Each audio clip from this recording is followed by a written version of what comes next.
Welcome everyone. Good morning, afternoon, or evening, depending on your time zone. Thank you for taking this opportunity to join us for this special discussion with UWM's Distinguished Professor of Chemistry, Dr. Jim Cook. My name is Leslie Horn. I'm the Development Director for the College of Letters and Science here at UWM. And I'm so excited to be here with you all today and to hear from Dr. Cook, who's had a lengthy and successful career at UWM, and he still makes important advances in drug discovery today. Many successful chemistry students earn their PhDs while working under Dr. Cook in his lab, and he's responsible for the placement of countless UWM alumni in positions around the globe.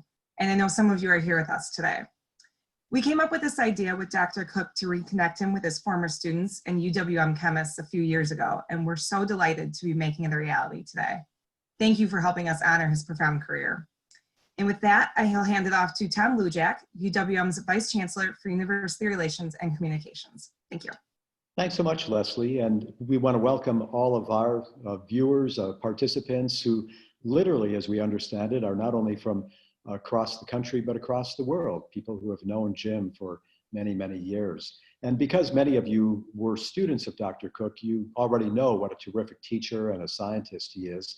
But today we're going to try to get a little bit deeper into Jim's background and his story, and we're going to have him tell a few stories about what brought him to the place that he's in today, which has been just a remarkable journey, both for him and for all of us at UWM who have been privileged to work either alongside with him or watch his work unfold over the years.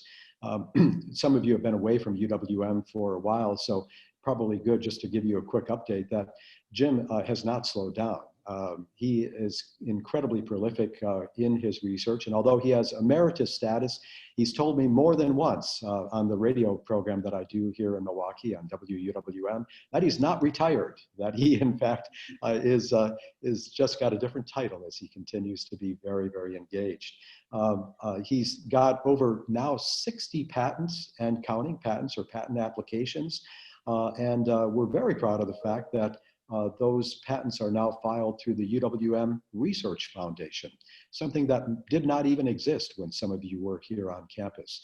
As you know, UWM has had remarkable growth over the last several decades, and about 5 years ago became part of that elite group of Research One universities in the United States.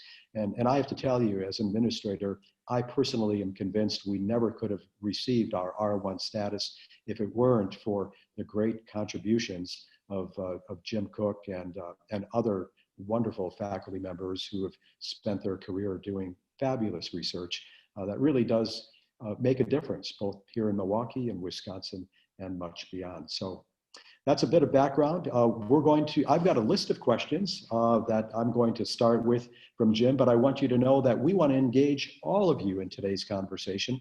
So if you do have any questions that you would like us to pose to Dr. Cook in the course of the program, you could just go to the chat box and type them in. I'll be monitoring that. And a little bit later on, we'll start getting to your questions. But let me begin. First of all, welcome, Jim. Good to have you on today's program. Good to be here, Tom. Good to see you again. And there's no way I can say hi to everybody who's listening because there are a lot of people that I would leave out. So I'm not going to try to do that. I just want to say I've had an absolutely great research group, undergrads, grads, and postdocs my whole time here. And even though they don't know it, we've now published over 500 papers from UWM. And it's their work, not mine, that's been published. And I'm really pleased about that. Jim, when you first started at UWM, did you ever imagine that you would be here, first of all, for 40 plus years at the university, but also to see your program and the university develop the way that it has? Well, like most faculty, when you take your first job, you're looking also for a second one because the way you can do that is somebody offers you $1 million to come to another school, and then you take all your NIH and NSF equipment with you. Now you have $2 million worth of equipment. You can do twice as much research. So when I first came here, I thought, well, maybe I'll be here for a long time. Maybe I won't. I've had 5 or 6 counteroffers. I couldn't leave because the students were just too good. I could not move them. They couldn't move, and they were just too good. And that's really why I've been here and still here. I'm really happy with my group. We've always had a great research group. Now, money-wise, we've gone up and down like anybody else does every once in a while, but we've always come out on top. And I just really love the students that I've had here. And that's really why we've stayed here this long. We haven't gone anywhere else. What was it in your background that first brought you to the interest or the love for chemistry? Were you one of those guys who got a chemistry set for Christmas and said, aha, this is it? Or was there some other way you stumbled into the career you're in? Well, no, I got a rocket set to make rockets, okay? And my friend and I were making our own rocket engines when we were about, I don't know, 11 or 12. Lucky we didn't blow ourselves up. But I was really lucky. A neighbor of mine hired me at his chemical plant when I was 15 and a half. And I started being able to do chemistry by the time I was 16. I washed dishes until I was 16. Then I started doing chemistry. And I loved to pick up bottles of drugs and try to figure out what the structure was from the name. And this guy was, the guy who owned the plant, Elmer Fike, was an absolutely great teacher. And I learned how to do chemistry there. And I worked in the summers. And when I hit overtime, Tom, I never went home. They paid time and a half and double time on overtime. So I worked 70 hours a week at this chemical plant, and I loved every minute of it. It was really a great experience. What did your how I parents, got stuck into chemistry. Jim, what did your parents or your family think about this fascination that you had with chemistry? My dad was just glad I was staying out of trouble. Okay, all right. I think, and he was really pleased. He always, we were taught early on to go to college because remember, our parents have been through the Depression. And they were really worried whether you could get a job or not. So we were taught early on to go to college. So he was happy about this. They didn't like the fact that I made so compounds in this company, would come home and the basement would smell terrible. It would smell terrible. So we made a lot of mercaptans and everything for Aldrich Chemical when Alfred Bader first started it out many years ago. And so my smell they didn't care about. But if I had a date, I had to take a bath with a little bit of hydrogen peroxide in it. Otherwise, you couldn't stand me, okay? I've been around you and you smell a lot better now than you. That's right. Thank you. Thank you. I'll tell you, I had a really good chemistry teacher in high school too. I had a really good professor in graduate school. My mentors have just been terrific in chemistry. Well, let's talk about those mentors. Who are the people that you think influenced you the most? Well, I think Elmer Fike in the chemical plant, and then I think Phil LeCain at Michigan, who was my research director, and he was just golden. He was just great. And also another chap, most of my students know, a chap by the name of Ulrich Weiss. I was standing in a meeting where I knew nobody. An older guy came up to me from NIH. He was about 68. And he had discovered a reaction which made 6 or 7 compounds. And we started talking. We both had exactly the same interests, even though I was 30 years his junior. And his name was Ulrich Weiss. And I started working on the Weiss reaction, trying to make it useful. And so now it's the Weiss-Cook reaction. So we basically developed it with Ulrich. But Ulrich was absolutely outstanding. His father-in-law was a Nobel Prize winner, and he was a great guy. He also had a photographic memory. So it was just a joy to talk chemistry with this guy. You know, you're working today with technology that not only didn't exist when you first started, but probably people didn't even imagine it. What was that like when you first got in and didn't have all the toys and tools that you have now? Well, I tell you, we were lucky. Ulrich Weiss was at NIH, and they had all these huge, big NMRs and mass specs and stuff.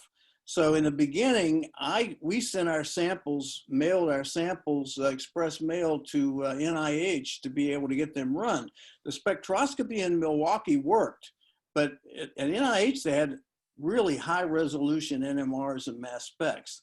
Now I ran into trouble, my students know this really well, when computers came out, because I cannot type.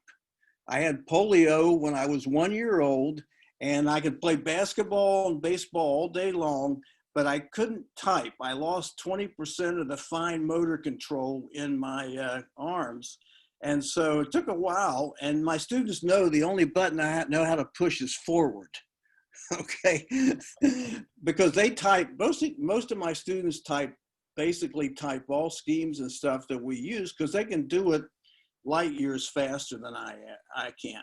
But computers have been great for us, Tom. They've really been great, because they've allowed us to compile knowledge in different sections, like anti-cancer compounds in one file and other kinds of compounds in another. So they've been great. Huge leaps in spectroscopy. I mean, we have that $3.5 million mass spectroscopy lab now that Doug Stafford got for us. That is just outstanding. Makes life so much easier. You know, our audience is made up largely of students. We have some folks who were not your students, but met you along the way or are interested in your work. But I think it'd be really interesting to have you go ahead and reflect on what your memories are of working with those students. You said at the beginning of the program you couldn't have done what you're doing today without them, but what was it that was so special about the students here at UWM? Oh, they worked really hard. They worked really hard. And the thing is, in chemistry, the more experiments you run, whether they work or not, if you run them correctly, you learn something every time. And even the 5 undergrads I had the first year, they worked as hard as graduate students. And we had a lot of fun. I actually had more fun now than I do now, because I'm too busy. We used to go to regional ACS meetings all the time, and my students would give talks, we would meet people, we would interact, and then we would always go to dinner someplace, and then we'd probably end up in a bar.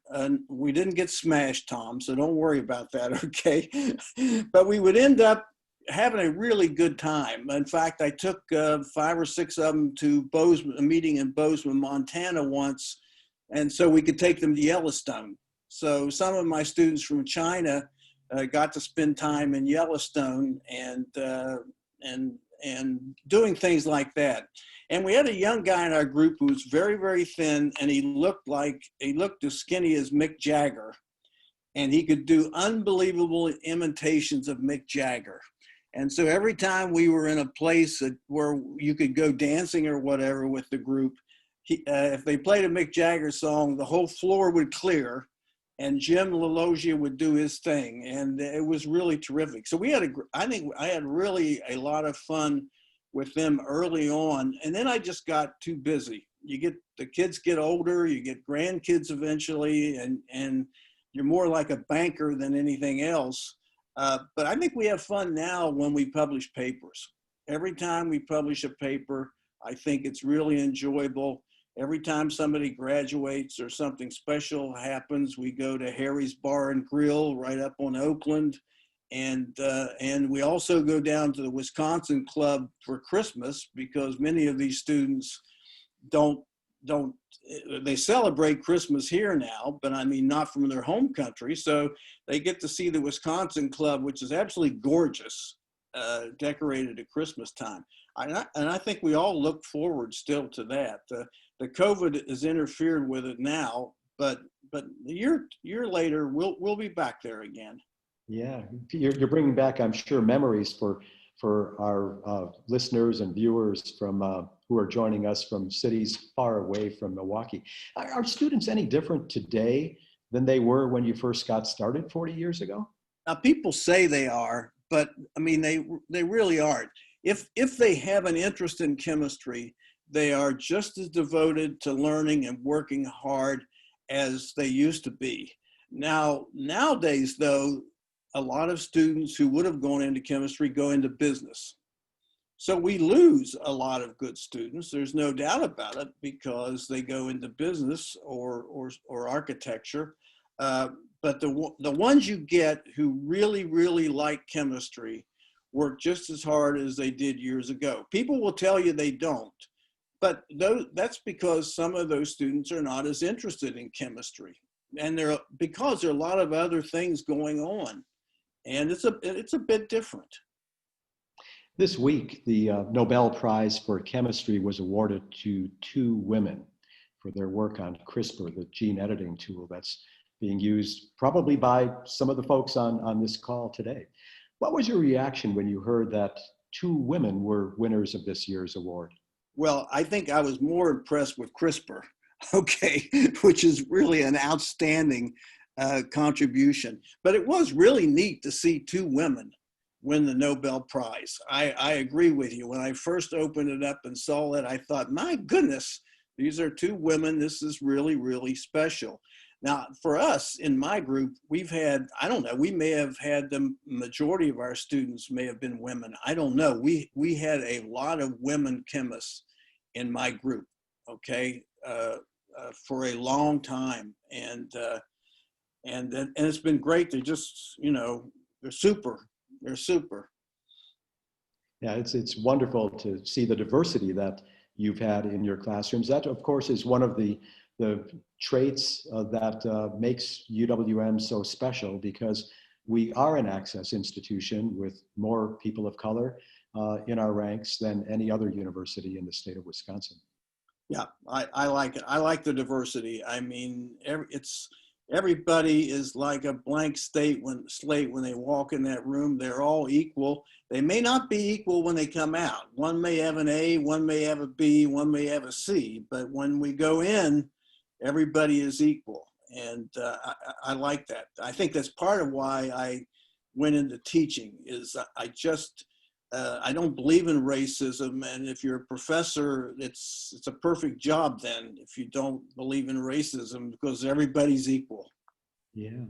You know, I mentioned how much UWM has changed from 40 years ago. And let's talk about one of those huge changes that has impacted both you and other chemists on campus, and that's the introduction or the initiation of our Institute for Drug Discovery. Let's talk a little bit about the Institute, Jim. Bring your former students up to speed on what we're doing and what it means both for the university and for Milwaukee to have such a great organization located right here on our campus. I think we're just really, really lucky. When we started that Drug Design Institute, the university and Madison, the UW system, really allowed us to hire 4 or 5 brand new faculty. And they were faculty that were interested in drug development, drug design, but in their own areas. One biochemistry, another pharmacology, bioorganic chemistry, another biochemistry, organic chemistry. And you could put this whole mix together. Now I have collaborators all over the world, but I have collaborators at UW Milwaukee that are absolutely terrific. Alexander Arnold, Doug Stafford. And Doug Stafford is our head of the Milwaukee Institute of Drug Design. And you could not have hired anybody any better. And he's the one who got the $3.5 million mass spectroscopy facility for us. And that's a game changer, okay? Because we haven't done this for about 4 years, but you can take a rat brain slice and you can image it by mass spectrometry, and you can tell exactly where your drug went in that rat brain, whether it got where you need it to be or whether it was diffused through the whole brain. And we haven't done very much of that, but we did a little bit originally. And the mass spec facility is just great. And the thing is, with Doug and the people we have, there are a lot of people in this Institute for Drug Discovery.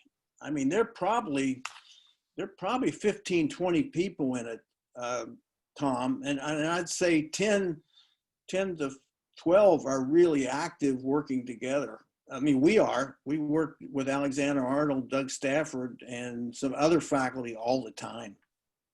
And we should probably point out that the physical home for the Institute is one of the newest buildings on UWM's campus, the Kenwood Integrated Research Center, the KIRC as we like to call it. That has also made a big difference in how research can be done here on our campus, doesn't it?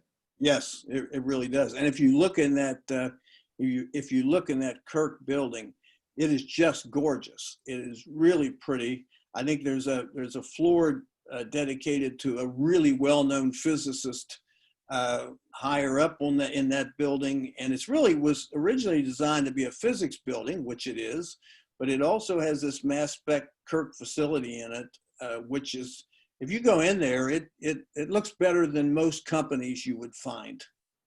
You know, for those folks who are no longer in Milwaukee but would like to see it, I should point out that you could actually go and take a look at the entire campus and how it's changed just by going to the uwm.edu website. We have a virtual tour which allows you to literally, or I guess literally and virtually walk all across campus, including getting right inside the Kirk. You could take a look at the building, the layout, and literally take a look at what those new labs are like today. The ones that, Jim, you must have only dreamed about. Oh no, we didn't even dream about them back in the old days. Okay, I can tell you, it's just an amazing facility. It's just amazing.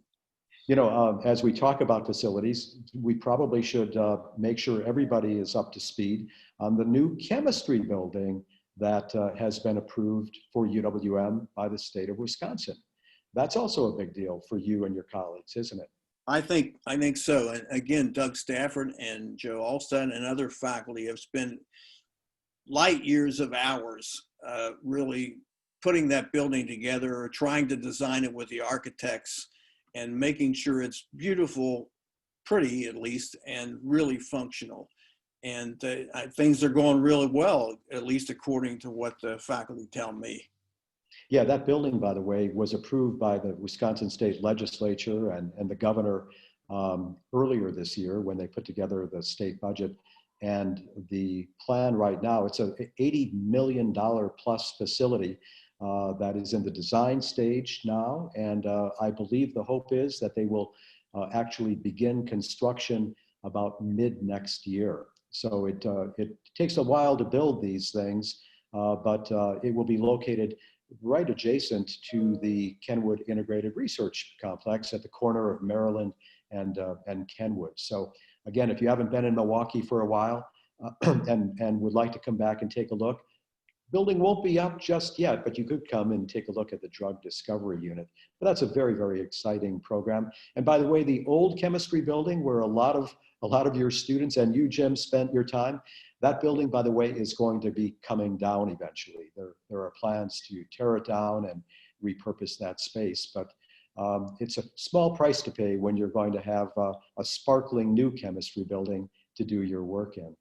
Yeah, you know, one thing I wish my students who have worked for me for years were in our department right now. We have absolutely outstanding faculty across the board. All 21, 22, or whatever the number is, they're all outstanding, and they're great collaborators, and the collegiality is just terrific. And I wish it was that way the whole time we were here, but we had our ups and downs when we first started, going from a teaching institution to a doctoral research institution and a master's research institution. But the colleagues I have now are just outstanding. I'm going to start introducing or offering some of the questions that have begun to come in on the chat bar, Jim, and I do have some more questions, so we have much to go in our conversation yet. But Tufakur Raman from RTI, North Carolina, says, please let Dr. Cook know we are very lucky to have such an outstanding mentor and having a tremendous positive influence in our lives. So there's a good shout out from a. Well, he's very bashful. We're really an alkaloid total synthesis group that we changed to be medicinal chemistry maybe in the last 20 years. But you know, we've written 2 or 3 chapters for books on endoalkaloids, and he's written all three of them, even though he has a full-time job. So he's a little bashful, okay? All right, he's done all of this. I looked at it, rewrote a little, but I mean, we have three really nice book chapters or articles out, reviews that he actually wrote while he was at RTI. So that's the strength of those collaborators that you were talking about earlier. Oh yeah. And I think the older students don't know, but we have 20 collaborators around the world looking at our compounds in different diseases. We're actually looking at 10 different diseases right now, including some parasitic diseases. So we've changed some since we were simply an endoalkaloid group, but we're still in that game as well. Well, let's do a little deeper dive on the research that you're involved in. Again, I think our audience is really interested in knowing where you're spending your time. You mentioned the development of new compounds. Why don't you talk about a few of them that stand out in your mind as perhaps being game changers? Well, some of these started actually when Xiaowei He and Qi Wang and a couple people, at least one who's still on this call, many years ago, we made a non-sedating anxiolytic and we licensed it to Bristol Myers Squibb. The problem is it was metabolized too fast, Tom, and so they didn't take it forward. They could have put it in a long-release drug and it would actually be replacing Valium and Xanax today. But what we did over the years was change that molecule enough, and now we've licensed it to a pharmaceutical company because it's a really good compound against neuropathic pain. In all the tests we've looked at, it's better than gabapentin, which is $1 billion drug. It's terrific against epilepsy, against any kind of resistant epilepsy. And it's also anxiolytic, and we've never seen any side effects, even when we looked at this in monkeys. So that's one key compound that my group has worked on for 20 years, trying to get this where it would be metabolically stable. And so that's still our biggest program. But we have other programs. We've, just like Christmas, I had a person call me up and say, Jim, do you have any of these kinds of compounds? And so these were alpha-5, these were subtype selective drugs, and we published on them. And they called me and said, we're looking at cancer, and these receptors are overexpressed on cancers. And so, especially pediatric cancers. So we started sending them compounds, and lo and behold, about 3 of those compounds are really active against pediatric cancer and other cancers. And because they're related to Valium, they go through the blood-brain barrier for brain tumors in about 25 minutes. And what they really do is enhance the ability of radiation to kill cancer cells. And we don't see any cytotoxicity at normal cells so far. So we just started a startup with these 2 people, Sengupta and Daniel Crummell at University of Cincinnati, to try to raise money to push this farther. And this was a compound that we published on years ago, and it was just sitting there until somebody called me up. And this is one of the reasons you publish, Tom, is not just so that your group is happy and you're happy that you actually did something important, but so somebody will use it. And I'll give you another example of this. The head anesthesiologist at Columbia University Medical School in New York emailed me once and said, do you have any of these type compounds, Jim? And because we've just discovered those receptors are in the lung. And we did. We sent them to him, and what they did was they got rid of bronchoconstriction, the kind of what you get in asthma, where your smooth muscles constrict. And it led to Alexander Arnold and Doug Stafford starting a company called Panthrix, which is basically directed toward asthma and another disease. And if if he hadn't emailed me about these compounds, they would have still been sitting in the sample box. And, you know, they're really good. I mean, the one that Alexander Arnold sort of modified a little bit depresses the immune system too. So the two things that you worry about in asthma, it actually is active against both of those. So those are just two cases, Tom, where we published, people contacted me. And that's really part of our goal, is to design drugs that have an important activity, publish it and get it out there so that people can contact us and do that. So we have a program directed toward tick diseases, Tourette syndrome, migraine, same compound, active against all three. We have another program active against parasitic diseases with John Chan now at Oshkosh. And so we're still pursuing a lot of different kinds of diseases. And the trick is, you know, to make the early discoveries, make sure you file the patents.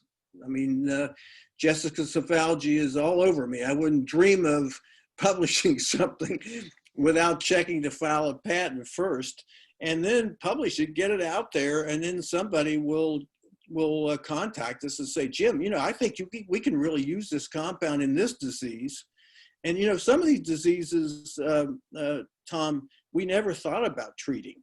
We never thought about treating asthma, okay? And if the head of Columbia University's anesthesiology department hadn't contacted me, read our paper, those compounds would have been wasted.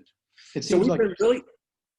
I was going to say, it seems like there's a lot of serendipity involved. Oh, yeah. Oh, of course there is, and my students will laugh.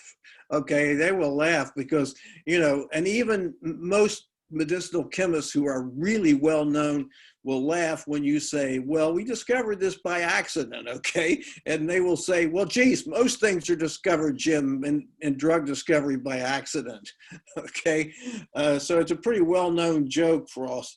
But, you know, what you have to have is that you need a direction that you're taking. And the one great thing I like about my students is they don't always listen to me, okay? They do most of the time. But every once in a while, they go off on their own. And if they find something that's new, I just love it. And so we sort of have a rule: if you come up with something new, my job's to tell you whether it'll work or not. And I'll tell you that. But if you can find out in 3 days that it's going to work or not work, go ahead and do it. If it's going to take 6 months to find this out, then I don't want you to do it, because I don't want you to waste 6 months of your career on something like this. So it's okay for them to go a little bit behind your back, but not too far behind. Not too far, not too far. And it makes patenting easier because they make some of their own original compounds, Tom, which means they can go on a patent. All right, they're not just making something that I can patent and run off and they're not involved in. They're on all the patents we file. Another question from one of our viewers today, Timothy Hagan. Jim, do you want to comment on the formation of the startup company? You mentioned a little bit about that, Jim, but why don't you give us a little more insight into you now becoming not being just a chemist, but now a businessman? Well, oh no, I'm not a businessman. I let the other two people do the business. We have had to become a businessman in some manner, Tom. Looking for venture capital, knowing what to say, what we can't say. The startup with cancer was really the idea of Soma Sengupta and her husband Daniel at University of Cincinnati. She's a clinician, and she's sick of seeing people pay so much money for drugs to treat cancer. And so she started looking for drugs that might be useful. And so it is true, the paperwork they send me is about 25, 30 pages long, and I'm afraid not to read it. Okay, all right, because I might give away my house. But I think we've been lucky. We are usually the scientific chemist side of all these. And Promentis we started with David Baker and John Manch. They had to con me into this. They were from Marquette, and we didn't have time to do this. I said, I don't have time. I don't have time. They finally convinced me the idea was so good. And so we co-founded Promentis with them, and it has a compound now in phase 2.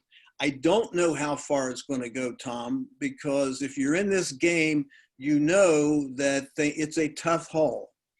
Okay, you can get something in phase 3 and 10 people get an allergy to that, and then you're going to pull it. So you know, but I like our cancer compounds. I like our pain compounds better than gabapentin, which makes $1 billion a year. And we're really pushing the CEO of that company, who's already got money to push it forward, to push it forward as fast as he can. Is it frustrating negotiating or Oh yeah, you're not kidding. You're not kidding. Well, I don't know, Jessica. I hope Jessica's not on this call. If she is, I'm in trouble. It's frustrating sometimes trying to get Jessica to patent everything we have. Okay, and only because she has only so much money. So she has to pick and choose what she's going to patent and what she's not going to patent. And that patenting is frustrating, but it's not the patenting that's really the problem. It's when the patent office comes back and says, well, everything you've discovered is obvious, you can't patent it. And you're looking there and you've discovered a treatment for a disease nobody had ever discovered before. And so now you have to go back to the patent office. And Jessica goes through this with us all the time, thank goodness. Arguing with the patent office. Arguing with the patent office is by far and away the most frustrating thing, because people feel you file a patent, that's not the end of it, okay? That's just the beginning. And that's frustrating. I think it's always frustrating when you have a drug that you think is really good and you can't get support for it, Tom, okay? And you can't push it forward because you don't know if it's going to be really useful in humans unless you push it forward. That's frustrating, but I think it's part of the game. I mean, all of us who do drug design, drug discovery, know that 95% of startups never make it, okay? And probably 98, Tim Hagen knows this, he worked at Cyril Labs many years. Tim knows that most of them don't make it in the clinic, even from a drug company. So your advice to chemists is to be optimistic, but also realistic. You have to be, and I think you have to believe in the compounds that you're pushing forward. If you believe in the compounds you're pushing forward, then it's worth all the effort. And I think that's one thing that you have to convince students of, that they have to believe in what they're doing is important. And I think for them, that's not so straightforward, because they're there to get a PhD. Their major worry is to get a PhD, learn a lot of chemistry, and get publications, and eventually get a job, and then they can make a contribution. And so I think you have to, I hope I've been able to convince them. I mean, all my students are my good friends. They don't know that until after they graduate. And we also don't tell them until after they graduate, I actually work for them. They don't work for me. I work for them. Okay. And that's the way I feel. And it's fun. I like working for them. Well, here's a question from Michael Stephen, and it picks up on the thought you just left. He said, you're an inspiration, Jim, to all younger generation. You might have had your vision or goal when you first joined as a faculty member. How do you feel now? Do you achieve, or did you achieve all of those goals? I think we've achieved most of them. One goal we really have is to get drugs in the clinic to treat patients, okay? But that's a really tough goal to achieve. And so this is really why I'm still at it, okay? But also added to the fact that I love chemistry and I like what we're doing, okay? I think we have been able to publish a lot of good papers with Michael Stephen and Mark Trudell and Tim Hagen and everybody who's on this line. And that's my major goal, is to publish good papers and educate students. So there, I think we've been successful, okay? The secondary goal is to get drugs in the clinic. It's not the primary goal. The primary goal is to educate students in graduate school or undergraduate school and hope they go on and that they can get something in the clinic.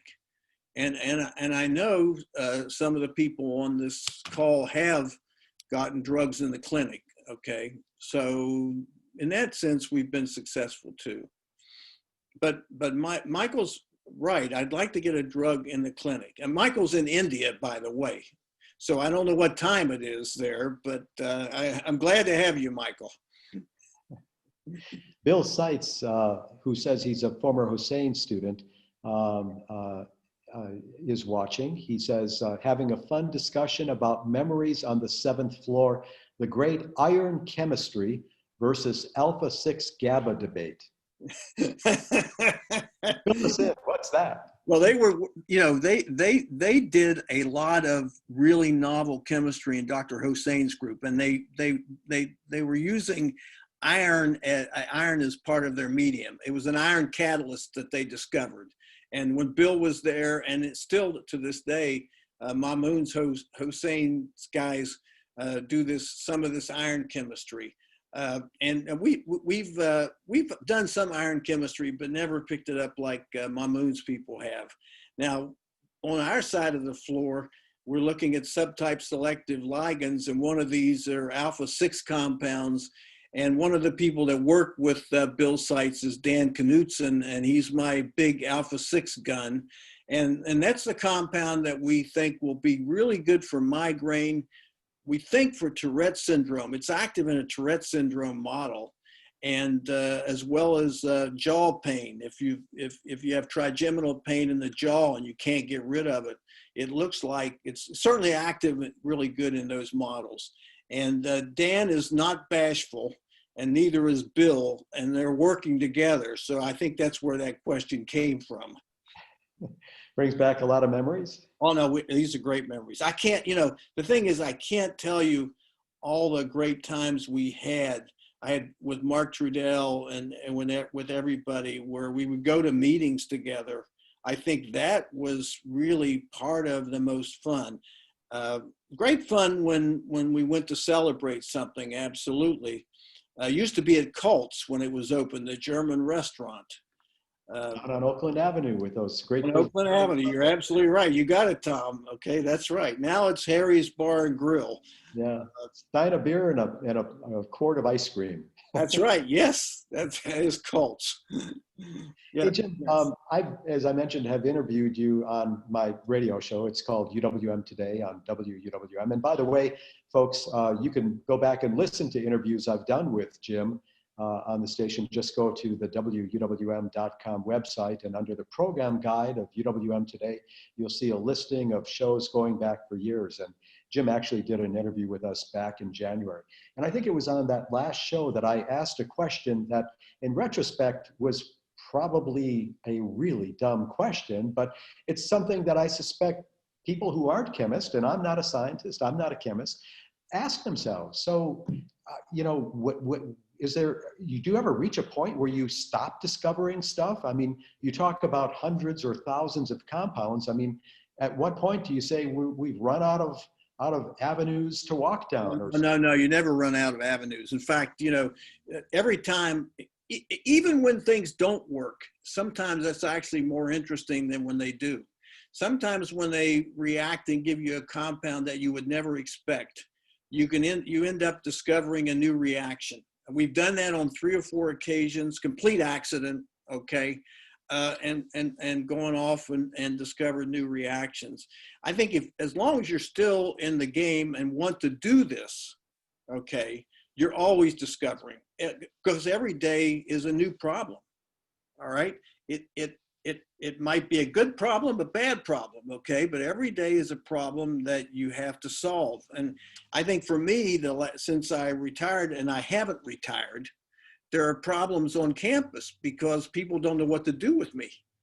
Okay, so there are all these computer systems that have now thrown me out, and the graduate school in LNS is busy trying to put me back in so I can still give grades to my graduate students.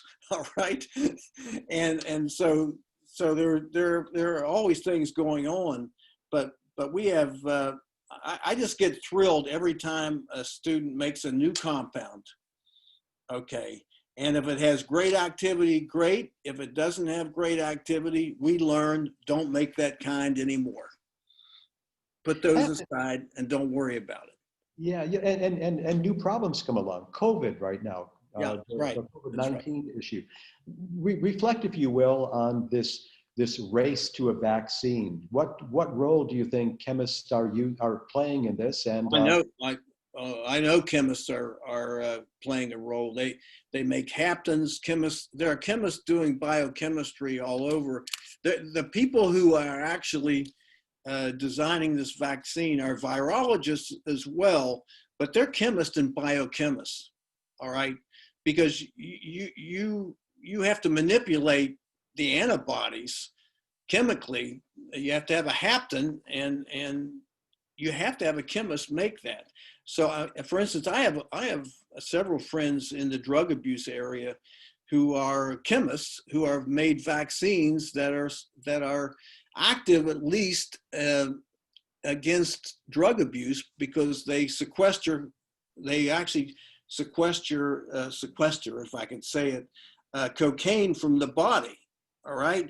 Now, it probably doesn't work well because somebody else wants cocaine. Okay. But these are chemists working on vaccines. All right. And I know they do this. This is big. Chemistry is big in right now in designing vaccines, looking at vaccines. Absolutely. And, I know we hear politicians give drug companies a bad rap, but there are a lot of people on this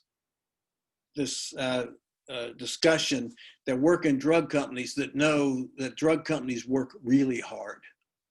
They work really hard, people in drug companies, to try to design new drugs to treat diseases. And it's easy to give a big company a bad rap, but they certainly don't deserve it because, they're the ones who are, making the medicines that will keep us alive a lot longer. And Jim, and there's a comment and then a question from two of our viewers today. First, the comment: please tell Dr. Cook that not only he taught us how to do chemistry, but also welcomed us to this country as best as anyone ever could. He made Milwaukee the second hometown for so many of us, and for that I am eternally grateful. Person giving now you're going to make me cry. Now you're going to make me cry, I'm afraid. Okay, all right, because. Go ahead. I'm sorry. Because these people are my students are family. They're really family. Okay, and when you lose them, you're sad, but you're really happy because they're going off to their own life. Well, this looks like it may be one of your students. Shu Yu wrote, "Oh yeah, Cook, congratulations on your career and achievements. Thank you for introducing the world of synthesis to us. Can you elaborate on how you maintained work-life balance?" Oh no, don't ask my wife that, Shu. Do not ask my wife if I have work-life balance, okay? I think for me, I think I love organic chemistry so much that, Gloria certainly has to remind me once in a while, Jim, there are other things to do, okay? And so I think I really owe her that, and probably my two daughters. I have two daughters. They're both scientist-like daughters, and they keep you pretty grounded, okay? I think. But Shu Yu, when I was chair, would run my group, and because when I was chair, I was just too busy to be able to spend a lot of time. So he would knock on the door at 6 o'clock every evening outside the chair's office, and come on in and let me know what all's going on. Okay, he was absolutely terrific. Okay, and people don't know it, but either he was in Tiananmen Square or his good friend was in Tiananmen Square when all the trouble started and Xu Yu had to get out of China as fast as possible. I mean, a lot of the students from China and other countries had a really hard time before they got here. I mean, their parents were put on work farms, and they had a really hard time. And it's just a joy to see them have a career, and hopefully they're all happy. If they're not happy, they need to change jobs. You mentioned your daughters. Are they in science? Are they? My youngest daughter, who we had terrible trouble with when she was in high school, is just unbelievable. She's at Jackson Labs, the big genetics labs in Bar Harbor, and she developed a mouse model that is 80% homologous with humans for Alzheimer's. So she has $22 million of NIH funding. I don't think I had that, Tom, in my whole life. Okay. And she and her collaborators, the people she's collaborating with, they're going to make really contributions to Alzheimer's. I don't know if it's going to get a drug in the clinic. I can't tell you, but she's about 1 billion times smarter than I am. Okay. She's a little scary. But she was terrible in high school. My goodness. And then my older daughter did an internship at NIH with a good friend of mine who's a pharmacologist. And so she's basically a neuroscientist who is an MD. So she's a radiologist. So she makes money, and I wish she would fund her father's research. Okay. All right.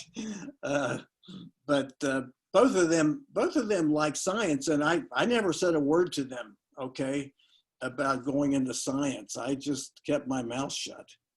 So tell me, at Thanksgiving or holidays, do you talk shop with the kids? Do you talk about their research?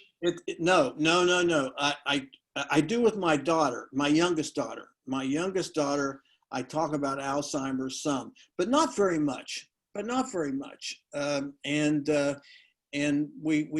our reunion this summer was canceled because of COVID. We were all meeting in Yellowstone and the Tetons. That's my favorite place, Yellowstone and the Tetons, all right? And so we couldn't go, but we have everything scheduled to try to go again next year, in next July. And we hike a lot, but we won't talk science very much, unless she's got something really exciting she wants to tell me, or unless there's some political firestorm she's gotten herself in. Now, my other daughter, she's got my 2 grandsons, she's a radiologist, so she's busy doing radiology all the time. So she doesn't do research anymore. She does radiology. Applied science. Applied science, absolutely. And I have to ask your wife, over the coffee in the morning, are you talking compounds ever? No, but she's a chemist, and she's a really good chemist. But when we got to Milwaukee, Alfred Bader, who was the head of Aldrich Chemical, said, well, we don't have any positions for chemistry, Gloria. Why don't you go into sales? So she went into sales, but she's an organic chemist. So doctors could not pull the wool over her eyes. Because some organic chemists, some doctors love organic chemistry, some of them hate it, all right? And so she became district manager of Wyeth Pharmaceuticals. So we talked about drugs back in her early days, but not since she retired. She retired probably, 10, 15 years ago. This is why she hassles me about spending too much time working, and then she gives up because she knows I really like what I do. And I think she has a big fear of me being home all the time. Yes. Some of us can relate to that. Jim, we just have a few minutes left. Is there any advice that you would give to your students or former colleagues who are on now as they take a look at their careers that you helped launch?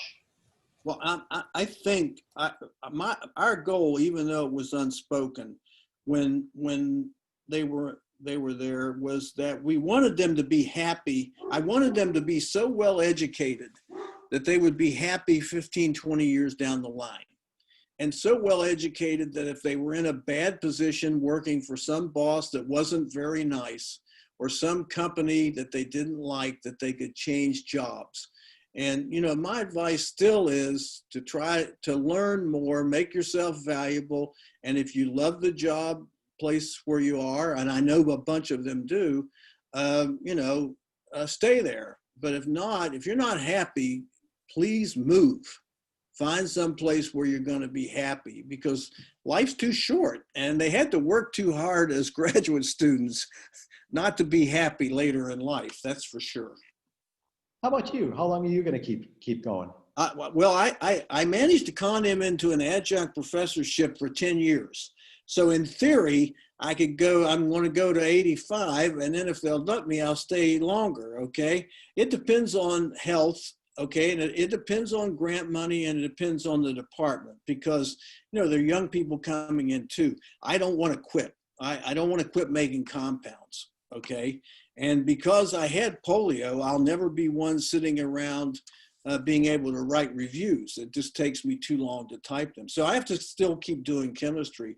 I don't plan on quitting. I have two really good friends in pharmacology at VCU, and one of them retired. One of them quit at 98, and the other one passed away still working in 94. Okay, and so it can be done. I'm not saying I'm going to do that. Okay, and for those who used to work for me, if they're still on, we have group meetings now every other Saturday, not every Saturday. Okay, Mrs. Cook won't let me do every Saturday anymore, all right? Jimmy, your comments remind me of something my mother used to say, which is it's better to wear out than to rust, right? Yeah, I think so. Now, your mother was absolutely correct. I'm having a great time. I love the group I'm working with. I love my colleagues. I have a lot of collaborators that I really like that are good friends, and I really would hate to give that up. Now, Jim, we have one more comment and then one last question from one of the folks online. The comment is from George Lewis. Many thanks to Dr. Cook for inspiring me to move into organic chemistry for my initial undergraduate studies. I've had a great career in pharmaceutical research. Wishing you well. So that's from George Lewis. Oh, that's great. And actually one more comment and then the last question, which I think you'll enjoy. This is from MD Zubair Ahmed Khan. Dr. Cook, I'm so proud to be a graduate student in your group and grateful to you for your continuous support for all your graduate students. It is your caring as well as tough character which made us who we are right now. So thank you very much, Dr. Cook Zubair. That's nice. I appreciate the question. This is what everybody has been waiting for. This is a great question. This is from Annie Wilcoxon from Boston. All right. And Annie says, does Dr. Cook still like Blue Label? I do, but I don't drink it anymore. Okay, all right. I've switched to wine, Annie. Okay, actually, I have two bottles of Blue Label downstairs that I haven't opened for a long time. I might open one and have a Blue Label tonight. Okay, all right. It would be nice. They used to all buy me Blue Label Scotch when they graduated, and then I figured out finally it's $200 a bottle. That's ridiculous. I don't want them spending $200 a bottle on me, okay? So we've changed that tradition, and I don't want them, I don't let them do that anymore, okay? All right, but they do know I like Scotch. There's no doubt about it. Well, Jim, I think all of us will raise a glass of whatever we imbibe, whether it's Blue Label or wine or something else. Friends, why don't we all this evening think good thoughts of gratitude for Jim Cook, Dr. Cook, for all that he's done. And we'll be toasting you tonight, Jim, around the dinner table. Yeah, I wish we could do this for 8 hours and I could remember all the stories that I had with Mark Trudell and Tim Hagen and that bunch. It would go on for hours. They were absolutely tremendous stories and great students. We may do this again. So I would be delighted to do this again. Terrific. Well, we'll keep that in mind, and we'll remember those stories. And folks, for those of you who weren't able to get your questions in today, let us know if you'd like to do another chat, and we would love to consider that. So Yeah. that's all for this. Jim, I'm going to turn it back to Leslie, who will close out the program. But on a personal level, thank you so much. Well, thank you. And anybody who's still there, I would like to say, just email me. There you go. Leslie. I just want to echo in my gratitude for the time that you spent here today with us, Dr. Hook and Tom Lujack. And thank you all for attending on behalf of UWM, our Alumni Association, and the College of Letters and Science. Again, if you enjoyed this webinar and if you'd like to see more of these types of opportunities, please don't hesitate to reach out. I also wanted to add a special thank you to those of you who supported Dr. Cook's Lab Fund with your generous donations. If you didn't get a chance to support and would still like to, instructions should be able to be found in the chat, or you can always contact me directly. Thank you again, everyone. I hope you enjoy the rest of your day. Oh, that's great. Thanks. Thank you, Leslie. Thanks, Tom. Thanks, everybody. Thank you. All right. Thank you.